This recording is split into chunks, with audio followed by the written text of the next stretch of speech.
You, John Fitzgerald Kennedy, do solemnly swear.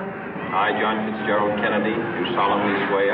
That you will faithfully execute the office of President of the United States. That I will faithfully execute the office of President of the United States. And will, to the best of your ability. And will, to the best of my ability. Preserve, protect, and defend the Constitution of the United States. Preserve, protect, and defend the Constitution of the United States. So help you God. So help me God.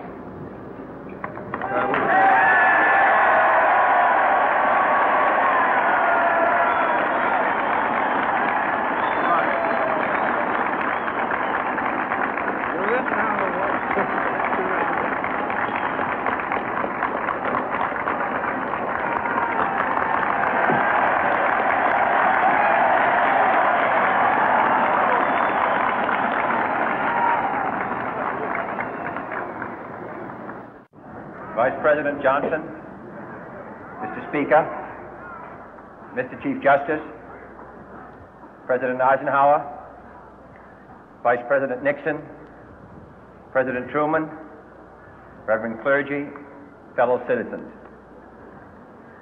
We observe today not a victory of party, but a celebration of freedom, symbolizing an end as well as a beginning, signifying renewal as well as change. For I have sworn before you and Almighty God the same solemn oath our forebears prescribed nearly a century and 3/4 ago. The world is very different now, for man holds in his mortal hands the power to abolish all forms of human poverty and all forms of human life. And yet the same revolutionary beliefs for which our forebears fought are still at issue around the globe.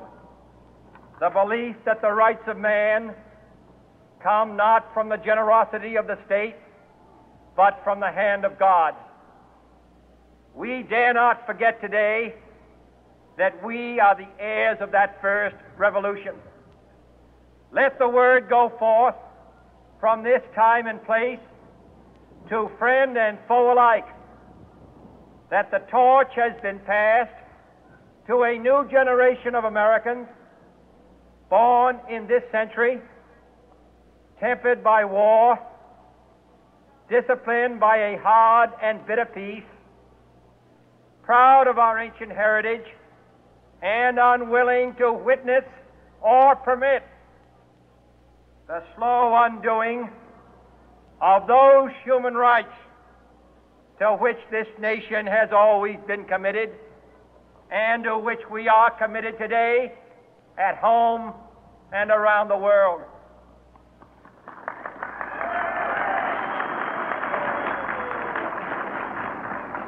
Let every nation know, whether it wishes us well or ill, that we shall pay any price, bear any burden, meet any hardship, support any friend, oppose any foe to assure the survival and the success of liberty.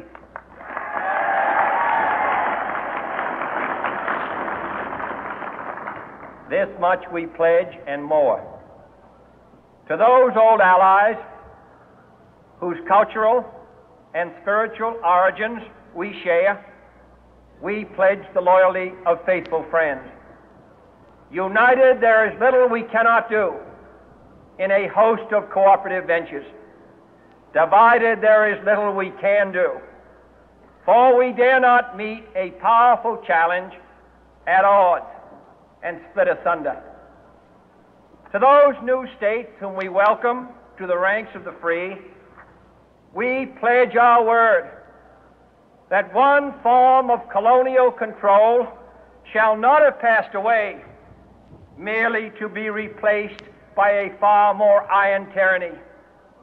We shall not always expect to find them supporting our view, but we shall always hope to find them strongly supporting their own freedom, and to remember that in the past, those who foolishly sought power by riding the back of the tiger ended up inside.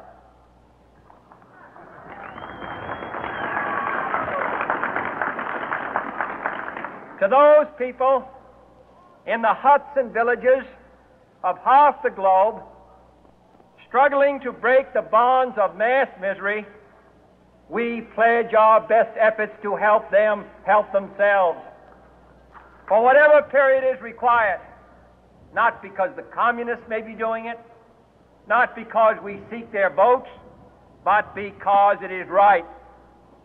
If a free society cannot help the many who are poor, it cannot save the few who are rich.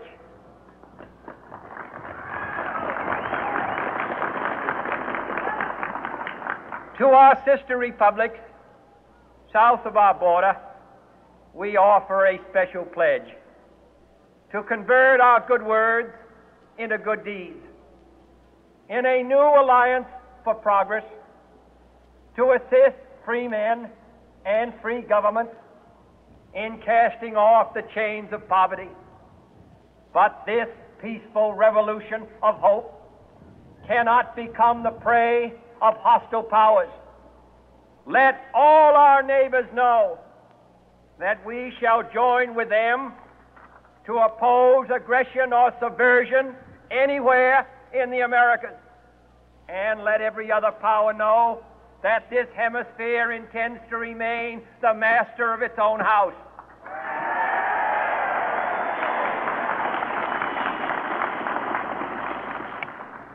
To that world assembly of sovereign states, the United Nations, our last best hope, in an age where the instruments of war have far outpaced the instruments of peace, we renew our pledge of support to prevent it from becoming merely a forum for invective, to strengthen its shield of the new and the weak, and to enlarge the area in which its writ may run.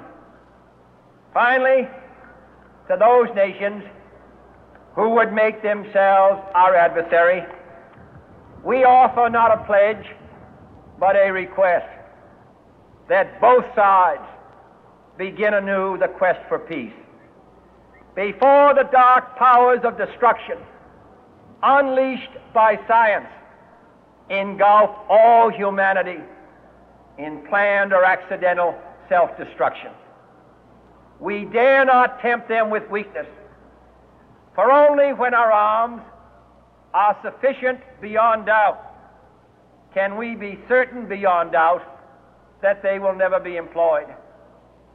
But neither can two great and powerful groups of nations take comfort from our present course, both sides overburdened by the cost of modern weapons, both rightly alarmed by the steady spread of the deadly atom, yet both racing to alter that uncertain balance of terror that stays the hand of mankind's final war. So let us begin anew, remembering on both sides that civility is not a sign of weakness, and sincerity is always subject to proof. Let us never negotiate out of fear, but let us never fear to negotiate.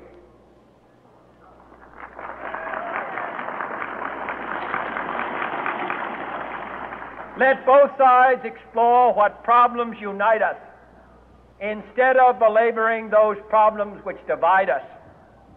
Let both sides, for the first time, formulate serious and precise proposals for the inspection and control of arms, and bring the absolute power to destroy other nations under the absolute control of all nations.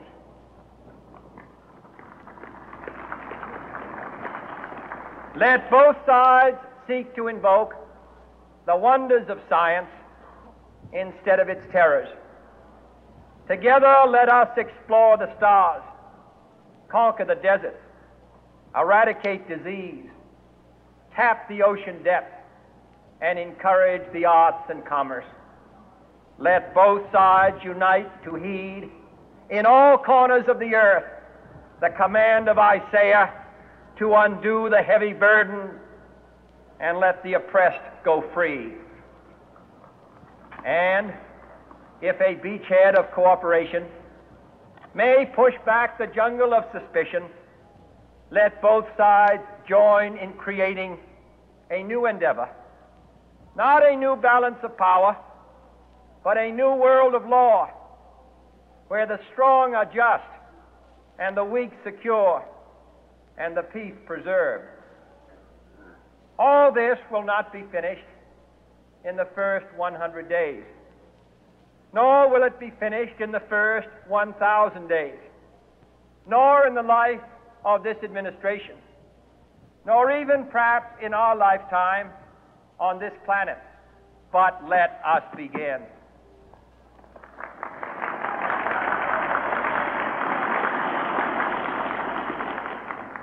In your hands, my fellow citizens, more than mine, will rest the final success or failure of our course. Since this country was founded, each generation of Americans has been summoned to give testimony to its national loyalty. The graves of young Americans who answered the call to service surround the globe. Now the trumpet summons us again, not as a call to bear arms, though arms we need, not as a call to battle, though in battle we are, but a call to bear the burden of a long twilight struggle, year in and year out, rejoicing in hope, patient in tribulation, a struggle against the common enemies of man, tyranny, poverty, disease, and war itself. Can we forge against these enemies a grand and global alliance, north and south, east and west, that can assure a more fruitful life for all mankind? Will you join in that historic effort?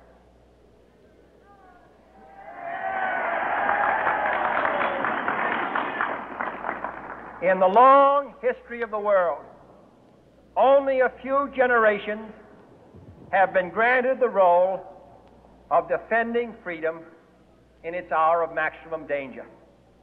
I do not shrink from this responsibility. I welcome it.